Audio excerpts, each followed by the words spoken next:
Hello, all, and welcome. And I'm the Big Tough Philosopher. So, some more wacky, crazy feminist news.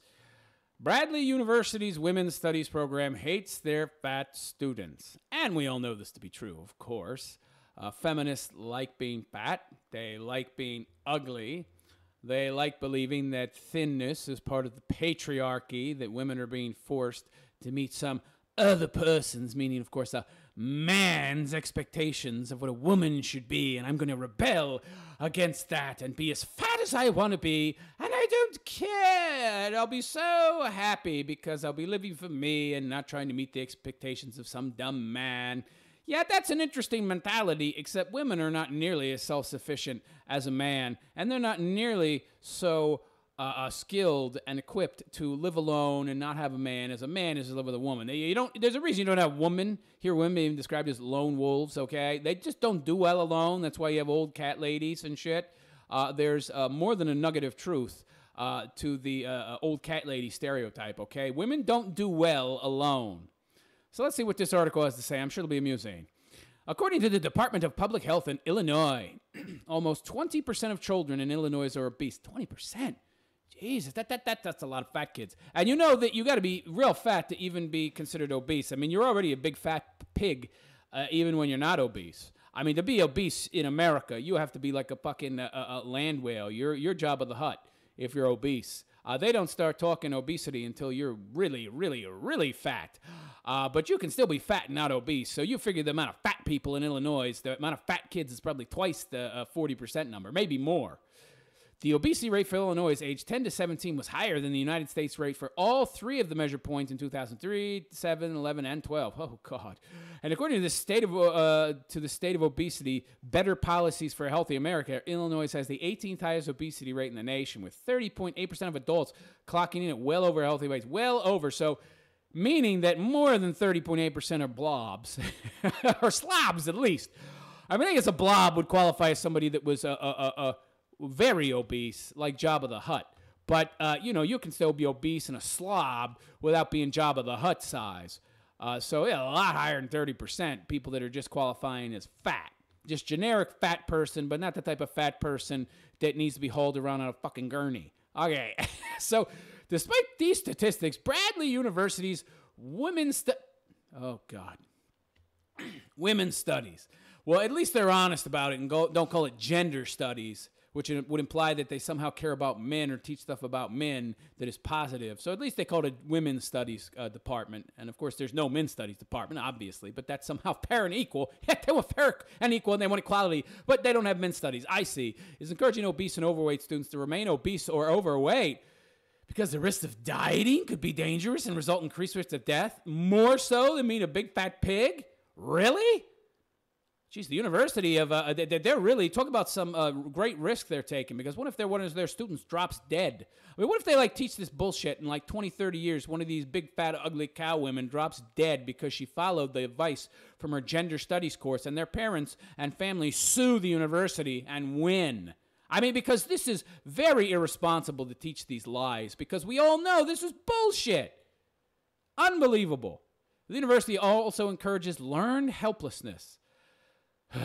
This is something I've talked about with socialism and welfare and the narrative that you're stuck in some position that you can never get out of, and people come to believe this shit.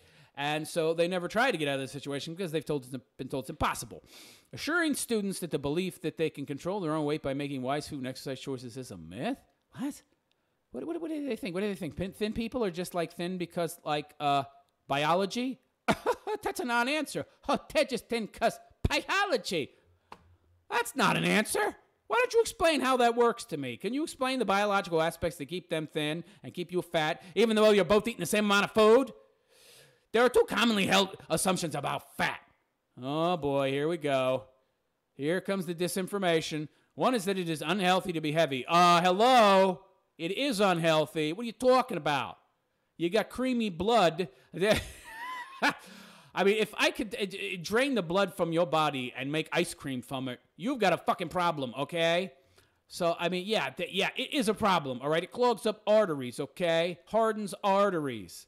You're carrying around all extra weight. It fucking wears out your joints. What are you talking about? There's a whole bunch of issues associated with being fat. You get diabetes, they chop your feet off, you go blind. What is this nonsense? The other is that if they tried, heavy people could lose weight.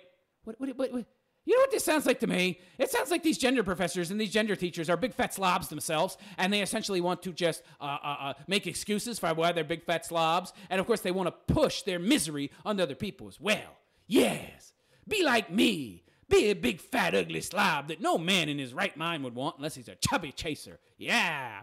These assumptions help to reinforce stereotypes of heavy people as being lazy, undisciplined, unhealthy, and gluttonous. What stereotypes? You need to watch my video entitled Stigma and Why Stigma is Good. Yeah, I talk about this in length there. There is no stereotype, you big, fat pig, you blimp, you. You're fat because you've chosen to be fat. Who picks up the freaking sausage and puts it in their mouth? Oh, your hand has its own brain. There's a central processing unit, but it's not in your head. It's in your hand. Oh, you have two central processing units. You have another brain in your hands. You have one brain in your right hand, one brain in your left hand, whatever the fucking hand holds the fork. And that hand is making its own decisions of opposites, separate from your brain. Yeah, you're not controlling that at all. Your hand has all the control. You can't control that hand carrying food to your mouth. No, it's not your fault. I see. In general, weight loss methods prove to be ineffective for most people. I wonder why that is. Because they don't stop eating too much and may in fact pose serious health risks. Yeah, there's some truth to that because you're constantly dieting and ping-ponging back and forth and going between starving yourself and eating too much. Yeah, it turns out there's consequences to that. Yeah, there are health risks to losing weight if you're doing it constantly, because you won't stick to a particular diet for any length of time. It takes about 90 days. Okay, so here's how it works. So to form a new habit, to form a new healthy lifestyle, and to create new healthy habits, it takes about 90 days. You want to guess how long these fatties last? They rarely make it to 30. Yeah, it's ineffective because you don't have the willpower or the discipline. You haven't been taught the mental discipline required. You haven't put forth enough willpower to make it the whole 90 days, at which point it becomes easier and easier to maintain that new lifestyle because now it's become your new habit. I mean, your habit is just stuffing Twinkies in your face, and that's fine. But once that's your habit, it's a very negative habit, and it's a very negative habit. It's a very hard to break negative habit. All habits are hard to break. It takes about 3 months. These fatties don't make it that long.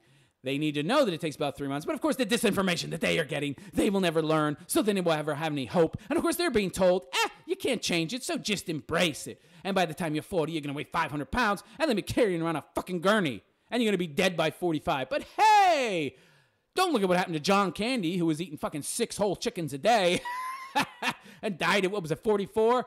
No, that's not going to be you. Yeah, unbelievable. According to the National Institutes of Health, obesity and overweight together are the second leading cause of preventable death. Yeah, of course. Of course.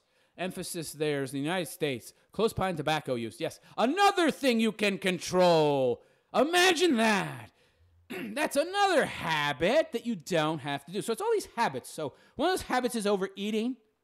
So food has become the new drug. And of course, all these foods are laced with fucking toxins and these nasty chemicals. And some of them do have addictive properties. And they're just called sugar. Lots and lots of sugar because we use tons of corn syrup. But it's still not the food's fault because you can choose which foods you eat. And don't tell me that you don't have a fucking choice. I got some big 400-pound professor telling me, you can't control it. I can't control it. Look at me. I'm so ugly and disgusting. But you know what? I love myself anyway. You think I'm ugly and disgusting, but I'm not ugly and disgusting. I'm beautiful. Don't you know goddammit, I'm beautiful. And I believe I'm beautiful, goddammit. And as long as I believe it, it's true. And if you believe it, it's going to be true. And people are going to love you. Everybody's going to love you. People are going to love you no matter what you look like. I'm just, I don't know why my voice has slipped into this old black mammy's tone and accent. I'm just imagining this giant fat black woman sitting there eating fried chicken while she's teaching this gender studies class. I mean, to maintain that kind of weight, that's essentially what you'd have to do. And don't be telling me, I don't know what's wrong. I mean, I don't eat that much and I can't lose weight. Well, you know, it turns out that if you don't do anything and you just like sit there and you're like wheeled around everywhere in a wheelchair, or you spend most of your time in a chair with wheels and you're using your little fat feet to travel between your fucking desk and the blackboard where you write this disinformation bullshit down. It turns out you don't burn very many calories. So, you know, what you think isn't a lot of food, it can really be a lot if you don't do a goddamn thing. Stupid people. And of course, feminists are pushing this belief that it's not only okay to be fat, but you can't control it. You know why? Because most feminists, the really, really, really serious ones, like the ones, I don't know, that would teach a gender studies course and get a faux degree in gender studies, are fat pigs. So they want you to be a fat pig too, because misery loves company. It's another example of crazy, crazy feminism, and of course why it should be avoided, because it's destroying the country, and it's destroying women, and it's destroying men. But of course, the laziness wins out. The laziness of women. Well, I can just be lazy and a big fat pig, and of course I don't need a man. Well, you know, you get that fat, you're certainly not going to get one, okay? I mean, unless he's a black guy that wants like a white woman as a trophy, and he's a slob too, and he has no money, and, you know, he's a career criminal mugging people, then you might find a man. But otherwise, you're not going to really get a man. And they don't care because they don't want a man either. Remember, they need a man like a fish needs a bicycle. And these blobs certainly aren't going to get one. But the smart women out there, which are very, very few, will try and keep themselves thin so they can get that husband and suck dry his wallet. But of course, you ladies aren't going to get any husband. And you better get a degree other than gender studies. Otherwise, you're not going to make any money. And there isn't any man that's going to pay for your bills either, being that fat. I am the MGTOW philosopher, and I wish you a good day. Take care.